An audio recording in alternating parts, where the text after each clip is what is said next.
Hey soul family, this is Sapna. Welcome to Door to Divine Tarot. आज की एक reading होने वाली है जिसके बारे में हम देखने वाले हैं कि अगर आप आपके पार्टनर के टच में नहीं हैं तो वो आपके बारे में क्या सोच रहे हैं। वो क्या आपके लिए कोई मूव करेंगे, या वो वेट करेंगे सही मोमेंट का, या वो चाहते हैं कि आप मूव करें।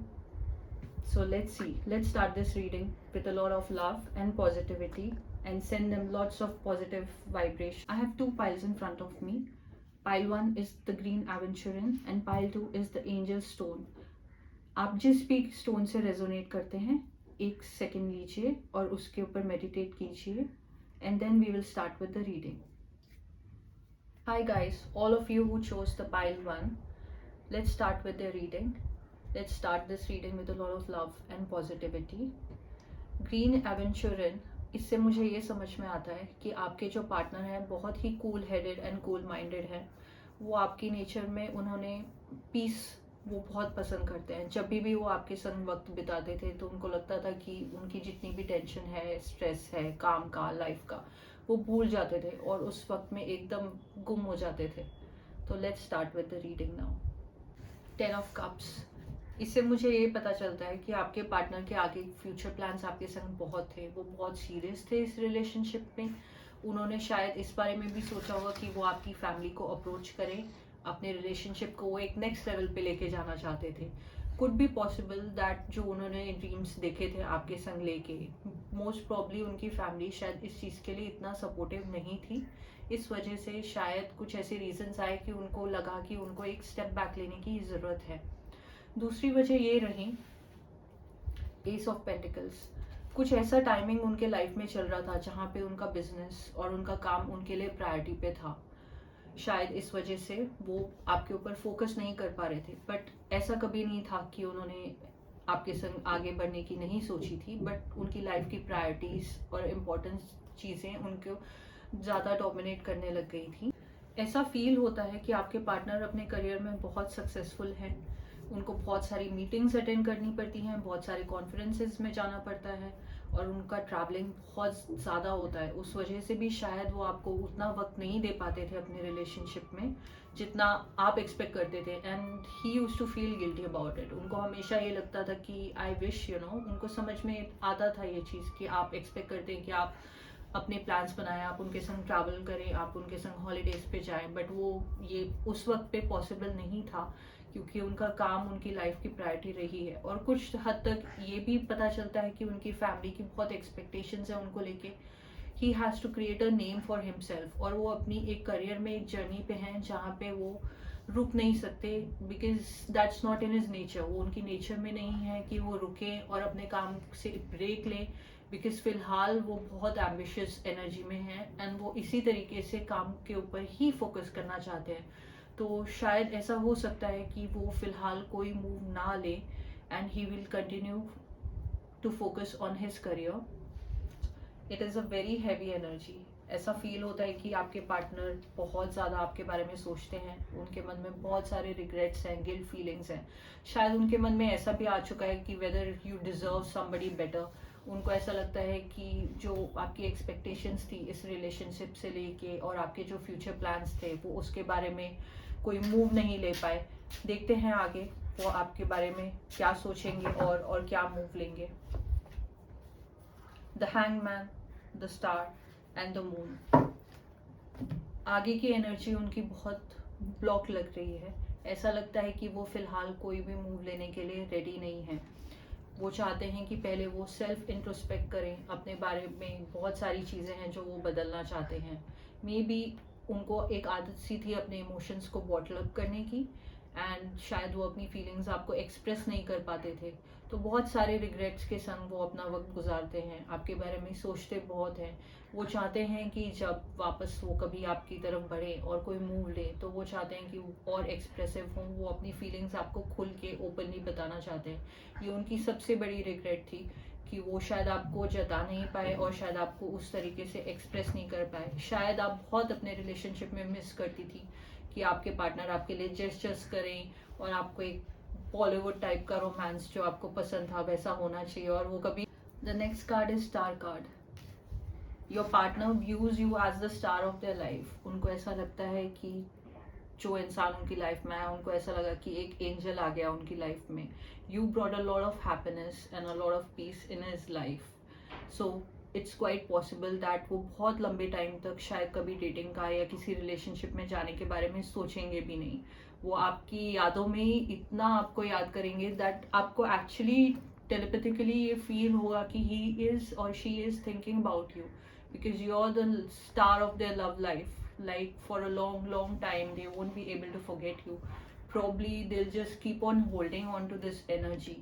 तो वो काफ़ी वक्त अपना आपको याद करते हुए बिता रहे हैं. कुछ लोग उनको ऐसे मिलते हैं जिनको देख के, जिनके संग वक्त गुजार के उनको आपकी याद आती है, पर वो आपको कभी भूल नहीं पाते. उनके दिमाग में एक कांस्टेंट कंपैरिजन चलता रहता है कि वो होती तो ऐसा कहती, वो होती तो वैसा कहती. सो ये कंपैरिजन में वो पूरे टाइम इस कंपैरिजन से वो पूरे टाइम जूझते रहते हैं. The next card is the moon card. So इससे ये फील होता है कि वो एक इमोशनल ब्लॉकेज में है आपके पार्टनर. उनको शायद ये नहीं पता कि उनको क्या मूव लेना चाहिए. अगर आपको कॉन्फिडेंट लगता है तो the only thing that you can do is send him a lot of positive vibrations. Let's see what he or she is thinking. Let's find out more what he wants to say to you. I was always afraid of losing you. Your partner, he always had this kind of fear that जो flaws थे आपके relationship में, उनको ऐसा लगता था कि शायद वो कभी फिक्स नहीं कर पाए. तो उनके अंदर हमेशा से फियर रहता था. वो आपके संग ओपन अप नहीं हो पाते थे क्योंकि उनको लगता था कि आप शायद उनको छोड़ दोगे एंड आप शायद आपका एक ब्रेकअप हो जाएगा. इसलिए वो कभी खुल के उन्होंने अपने मन की बातें आपके संग शेयर नहीं करी. I am currently working on becoming the best version of myself. Like I told you, वो एक बहुत स्टैग्नेंट एनर्जी में है, but he is doing a lot of hard work to become a better version. He wants to be a better man for you. वो चाहते हैं कि जो चीज़ें आपने मिस करी, जब भी आपका ये रिलेशनशिप आगे बढ़ के कुछ अच्छा क्रिएट होगा और वो आपके वापस वो टच में आएंगे, तो he wants to give you the best. वो हमेशा से यही फील करते थे कि how can I explain what you mean to me. You were such a special person in his life. आपने उनके लाइफ में एक ऐसा इम्पैक्ट छोड़ा है कि वो आपको शायद कभी भूल भी नहीं पाएंगे. And like I told you, he is always thinking about expressing things. उनके मन में इतनी बातें थी इस पूरे रिलेशनशिप के दौरान, शायद वो आपको कभी एक्सप्लेन ही नहीं कर पाए, बता ही नहीं पाए. द फर्स्ट इम्प्रेशन, जब उन्होंने आपको पहली बार देखा होगा, आपका इम्पैक्ट उनके ऊपर ऐसा था कि उनको ऐसा लगा कि शायद इससे बेटर पार्टनर कोई मेरे लिए हो ही नहीं सकता. You are the dream man and dream woman of their life. My senses stop when I see you. My eyes are fixed on you. शायद आपके रिलेशनशिप के दौरान वो आपको नॉन स्टॉप देखते रहते थे because they were so mesmerised by your beauty. आपकी सुंदरता, आपके फीचर्स, और वो आपकी शायद तारीफें भी बहुत करते होंगे क्योंकि उनको ऐसा लगता था कि you are the star person of the life. शायद वो कभी भी अगर कभी लाइफ में अगर डेटिंग करने के लिए जाएंगे, उनको आपके जैसा इंसान कभी मिल नहीं सकता है. So they thought that they were very lucky to have a person like you in their life. Unity. The next card speaks about unity. वो एक यूनियन चाहते थे आपके संग जो हुआ नहीं. सो वो इस सदमे में बहुत टाइम तक अटके रह गए जब तक उनको रियलाइज हुआ he was in such a block that उनको समझ ही नहीं आ रहा था कि उनको आगे क्या स्टेप लेना चाहिए. You understand that the love shared with another is amplified and has a ripple effect across the universe. वो आपको बहुत सारी वाइब्रेशंस सेंड करते हैं. शायद आप उनकी प्रेयर्स में भी रहते हैं. वो आपके लिए बहुत प्रे करते हैं. वो सोचते हैं कि कुछ ऐसा हो जाए, शायद कभी आप उनके सामने आ जाओ, वो आपसे बात कर पाए, आपको एक्सप्रेस कर पाए कि वो कितना आपके संग वापस रीयूनियन चाहते हैं. तो there is a lot of hope in this relationship. The only thing is उनको ये नहीं समझ में आ रहा है कि वो फर्स्ट स्टेप कैसे ले. He was very much attracted to you physically. The next card is I want to make love to you. So they had a lot of fantasies about you and they still fantasize a lot about you. So there are a lot of romantic feelings and emotions that he feels for you. You make me feel things I've never felt before. Like I said, he has emotions and he has emotional feelings for you जो उन्होंने कभी feel नहीं करी. सब कुछ बहुत नया नया था. कुड बी पॉसिबल कि आप उनके लिए ये पहला रिलेशनशिप था, तो इसलिए उनकी बहुत होप्स थी. एक बहुत होता है ना young love kind of a feeling. It was that kind of a relationship for him. And first love is always the hardest to forget. So शायद वो चाहते हैं कि मेरा जो फर्स्ट लव है वो ही मेरा लास्ट रिलेशनशिप हो. सो ऐसा नहीं है कि वो एक अटेम्प्ट नहीं करेंगे, but more than that he wants to be the best version of himself and then come and face you. I could never forget you. वो आपको कभी भूल नहीं पाए और ना ही भूल पाएंगे. It will be very hard. So let's see कि आपको नेक्स्ट मूव अगर आप चाहती हैं तो टैरो आपको क्या एडवाइस करता है. क्या आपको उनके टच में आना चाहिए? क्या आपको आगे बढ़ के उनसे कोई टेक्स्ट मैसेज, कॉल या रिस्पॉन्स लेना चाहिए? You two are soulmates. You two are meant to be together. आगे ज़रूर दिखता है कि आप दोनों एक साथ फिर आने वाले हैं, बट उसके लिए शायद थोड़ा समय लगेगा. Till then you have to work and be a better version of yourself. your person is right now very busy taking care of his family, taking care of his reputation, and वो बहुत hard work कर रहे हैं अपना एक नाम बनाने के लिए. There will be a moment in his life when he will come back to you, and he will come back with a lot of speed. And आपको शायद पता भी नहीं चलेगा कि जब आप बिल्कुल ही होप छोड़ चुकी होंगी, एक ऐसा वक्त आएगा कि आपको अचानक से उनका कोई कॉल या टेक्स्ट आ जाएगा. तो I will suggest that it's best to be fulfilled in yourself, work on yourself, send him a lot of positive vibrations and a lot of love, keep him in your prayers. Your person is not having a very easy time. उनके लिए बहुत tough है आपसे दूर रहना. And specially जब आपका ये रिलेशनशिप उनके लिए इतना इम्पोर्टेंट था, उनको ऐसा लगता था कि लाइक फर्स्ट लव, तो it's very difficult for him. So they keep on thinking about you, they keep on missing you, but there will be a time when he will come back to you when he is ready, and he will get back to you. Hey pile 2, let's start with your reading with a lot of love and positivity. आप सभी जिन्होंने ये angel stone को resonate किया, I want to tell you that your partner is a very innocent soul. उनका मन बहुत साफ है और वो आपके संग जिस रिलेशनशिप में थे वो बहुत उसके लिए प्राइड फील करते थे. He used to talk about your relationship a lot with people, and वो आपकी तारीफ बहुत करते थे. आपके बारे में बहुत सारी ऐसी मेमोरीज जो क्रिएट होती थी आप दोनों के बीच, उसके बारे में उनको बातें करना अच्छा लगता था. तो this was a very very open kind of a relationship जहाँ पे वो आपसे सबसे बहुत ज़्यादा एक्सप्रेस करते थे आपके रिलेशनशिप के बारे में.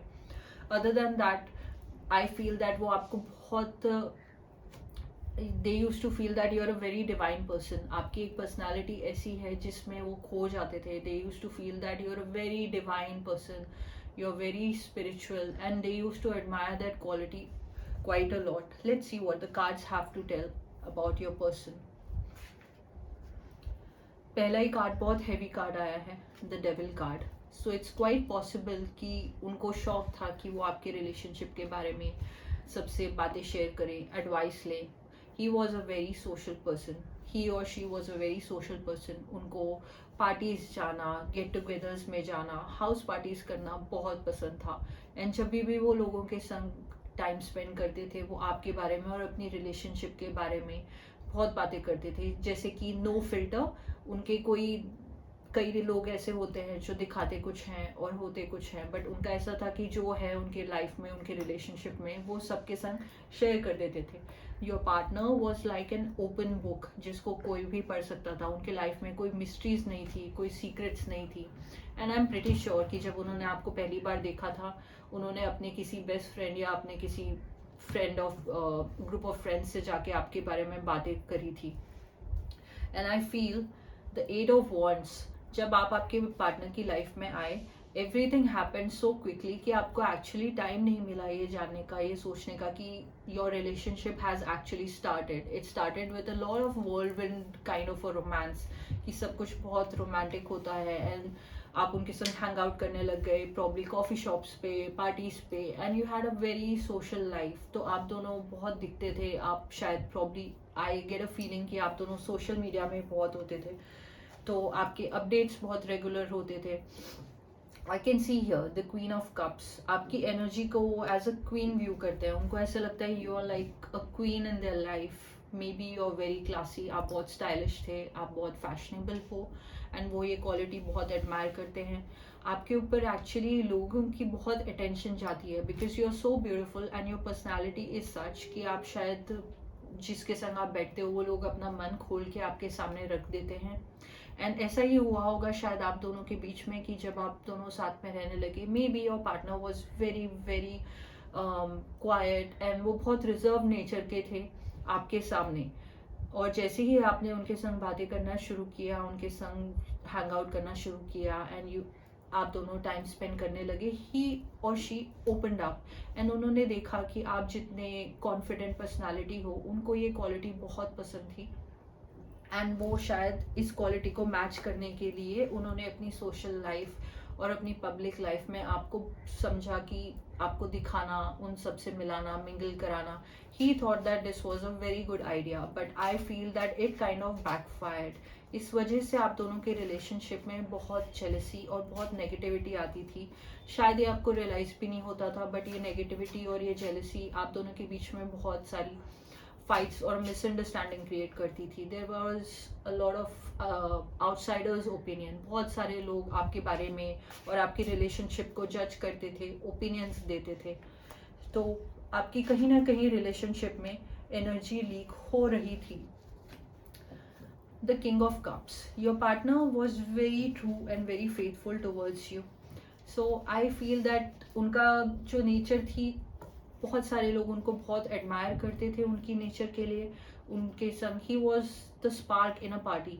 जैसे वो किसी ग्रुप में आके खड़े हो जाते थे तो सब लोगों की नज़रें उनके ऊपर जाती थी, वो क्या कहते हैं, क्या बोलते हैं, कैसे ड्रेसअप करते हैं, उनकी आपके साथ रिलेशनशिप कैसी है, वो भी एक बहुत बड़ा हॉट टॉपिक होता था। The tower moment, I feel that आप दोनों के बीच में एक कोई सिचुएशन ऐसी आई जो बहुत अचानक से आई। मोस्ट प्रॉब्ली इस सिचुएशन के पीछे शायद दूसरे लोगों की दूसरे लोगों ने इंटरफेयर किया होगा। उस इंटरफेरेंस की वजह से एक मोमेंट ऐसा आया कि आप दोनों के बीच में बहुत बड़ा एक आर्ग्यूमेंट हुआ, जिस आर्ग्यूमेंट के चलते चलते आप लोगों का एक प्रॉपर रिलेशनशिप को क्लोजर भी नहीं मिला। वो क्लोजर ना मिलने की वजह से काफ़ी टाइम तक आप दोनों बहुत ही एक कह सकते हैं कि स्टन्ड एनर्जी में थे, बहुत शॉक में थे। आपको ये रियलाइज ही नहीं हुआ कि हुआ क्या। सडनली जैसे आप बहुत सारे हैपनिंग पार्टीज में और गेट टुगेदर्स में साथ में दिख रहे हो, एंड अचानक से आप दोनों की एक दुनिया जैसे उजड़ सी गई, एंड आपको पता नहीं कि आप किससे बात करें, किसको रीच आउट करें अपने रिलेशनशिप के लिए। But the best person for you to reach out should have been your partner. अगर आप आपके पार्टनर से पर्सनल टाइम लेके उनके संग डिस्कस करते तो you could have actually saved your relationship. But क्योंकि आपका रिलेशनशिप एक बहुत सोशल माहौल के अंदर पनपा, इसलिए शायद आपको ऐसा लगा कि आपको समझ ही नहीं आया कि आप अकेले में एक वक्त कैसे बिताए। इस रिलेशनशिप में पर्सनल टाइम की और पर्सनल स्पेस की बहुत कमी रही थी। Again eight of swords, I feel that आप दोनों को समझ नहीं आ रहा था कि आपने जब सोशल लाइफ में आप चल पड़े थे, आपको एक प्राइवेसी का और अपना पर्सनल स्पेस बचाना नहीं आ रहा था। This was more like a self trap, क्योंकि आप अपने रिलेशनशिप को बचाने के लिए शायद आप दोनों को हॉलीडेज जाना चाहिए था, अपनी एनर्जी रिलेशनशिप की लीक नहीं करनी चाहिए थी। तो your person feels very stuck up in a situation. उनको ऐसा लगता है कि क्योंकि बहुत सब कुछ बहुत जल्दी जल्दी स्टार्ट हुआ, आपका रिलेशनशिप बहुत जल्दी स्टार्ट हुआ, एंड आपकी फीलिंग्स भी बहुत जल्दी डीप चले गए, बट फिर एक अचानक से इस रिलेशनशिप पे जो फुल स्टॉप लगा, आपके पार्टनर को समझा ही नहीं कि हुआ क्या। Let's see what they feel about you. I hesitate to express my feelings. Your partner is in a state of block. वो एक शॉक में है, वो हेसिटेट करते हैं कि वो आपको एक्सप्रेस कैसे करें, क्योंकि आप एक क्वीन ऑफ कप्स एनर्जी में थी, तो हमेशा से ऐसा होता था कि शायद आपकी तारीफें और आपके तरफ ज़्यादा अटेंशन आता था, एंड उनको कभी कभी थोड़ा सा लेफ्ट आउट फील होता था, तो वो अपनी फीलिंग्स आपको बता नहीं पाते थे। और ज़्यादातर ऐसा भी होता है कि जब हम बहुत सारे लोगों के संग हैंग आउट करते हैं तो हम कई बार अपने पार्टनर को टाइम नहीं दे पाते, उनकी फीलिंग्स नहीं समझ पाते, क्योंकि उतना वक्त ही नहीं मिलता है। So your partner is in a state of vacuum, उनको पता ही नहीं है कि वो अकेले में जब आपके संग वक्त बिताएं या वो जब आपको मिले तो उनको आपसे कहना क्या है। So he is not ready for that. When I see your eyes, I feel like I know you from my past life. There was an instant connection between you two. जब आपका रिलेशनशिप स्टार्ट हुआ वो इतना whirlwind था कि आप दोनों को समझा ही नहीं। उन्होंने जब आपको पहली बार देखा, he knew that you were the person for him. And जैसे जब वो आपको देखते हैं तो उनको आपके संग एक इंस्टेंट स्पार्क और एक इंस्टेंट कनेक्शन फील हुआ था। शायद वो उसी इंस्टेंट कनेक्शन की तलाश में आज भी आपको काफ़ी याद करते हैं। No one can ever take your place in my heart. Your partner is not willing to move ahead. He still wants to get back in touch with you. Let's see. I want a romantic relationship with you. They want a lot of romance in their life. उनको ये realise हुआ कि आप दोनों का relationship बहुत ही social relationship था। आपको कभी प्राइवेसी नहीं मिली, आपने कभी अकेले में टाइम स्पेंड नहीं किया। तो they want everything in a very traditional way. उनको चाहिए कि काश ऐसा हुआ होता कि आप दोनों ने अकेले में ज़्यादा वक्त बिताया होता लोगों के साथ रहने की बजाय। तो वो चाहते हैं कि अभी शायद नेक्स्ट टाइम जब आप दोनों का रीयूनियन हो तो आप दोनों साथ में अकेले में वक्त बिताया करें। I feel badly for the way I treated you.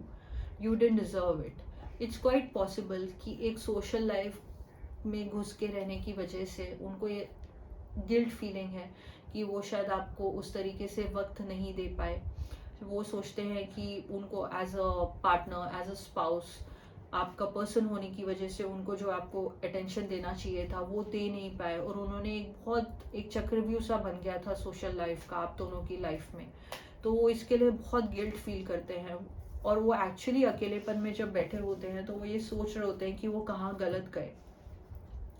He was very much attracted to you physically and it's quite possible that उन्होंने जब आपको देखा तो उनके जो सोशल सर्कल थे उन्होंने आपकी बहुत तारीफ करी। तो he used to feel that you know कि आप ही सो जब आप दोनों सोशली हैंग आउट करते थे एक दूसरे के संग, तो ऐसा बहुत बार होता था कि उनके ग्रुप के जो दूसरे फ्रेंड्स होते थे वो आपसे बहुत अट्रैक्टेड होते थे, आपकी पर्सनालिटी उनको बहुत पसंद आती थी। तो इस वजह से शायद आपके पार्टनर उतने डीप लेवल में रिलेशनशिप की शुरुआत में सोचते नहीं थे। तो उनको बाद में जाके ये रियलाइज़ हुआ कि आपके जो अंदर की सुंदरता थी वो शायद वो जी ही नहीं पाए इस रिलेशनशिप में। तो वो आज भी वो चीज़ बहुत मिस करते हैं। आपके लिए कार्ड निकला है individuality. You leave your unique stamp of love on everything you do. There were a lot of gestures and moves from your side. आप शायद अपने पार्टनर को बहुत सारी चीज़ें फील कराते थे। शायद आप उनके लिए पार्टीज ऑर्गेनाइज करते थे, कभी आपने उनके लिए कुछ अपने हाथों से बनाया होगा। Probably you baked a cake for your partners birthday, मुझे ऐसा डाउनलोड आ रहा है। तो आपने अपनी तरफ से बहुत जेस्चर्स किए, हालांकि आपको पर्सनल टाइम नहीं मिला। आप दोनों एक दूसरे के संग कभी शायद हॉलीडे भी नहीं गए होंगे, आप हमेशा घिरे रहते थे एक भीड़ में। तो इस वजह से उनको ऐसा लगता है कि वो जो छोटे छोटे जेस्चर्स थे वो आपको याद कर करके उस चीज़ का उनको बहुत रिग्रेट होता है, क्योंकि उनकी लाइफ में कोई ऐसा इंसान आज तक आया नहीं था जिसने उनको इतना स्पेशल फील कराया हो जितना कि आपने कराया था। तो वो डेफिनेटली ये चीज़ तो बहुत मिस करते हैं। यू आर माई सोलमेट, इधर सोलमेट कार्ड निकला है। तो you both were meant to be together. there are a lot of strong feelings and it's quite possible that आपके पार्टनर एक मूव ज़रूर करेंगे आपके वापस टच में आने के लिए, एंड उनकी फीलिंग्स आपके लिए बहुत ओपन है। I think you should definitely make a move and try to get in touch with your partner. Probably drop a text message or a call and see how he or she reacts.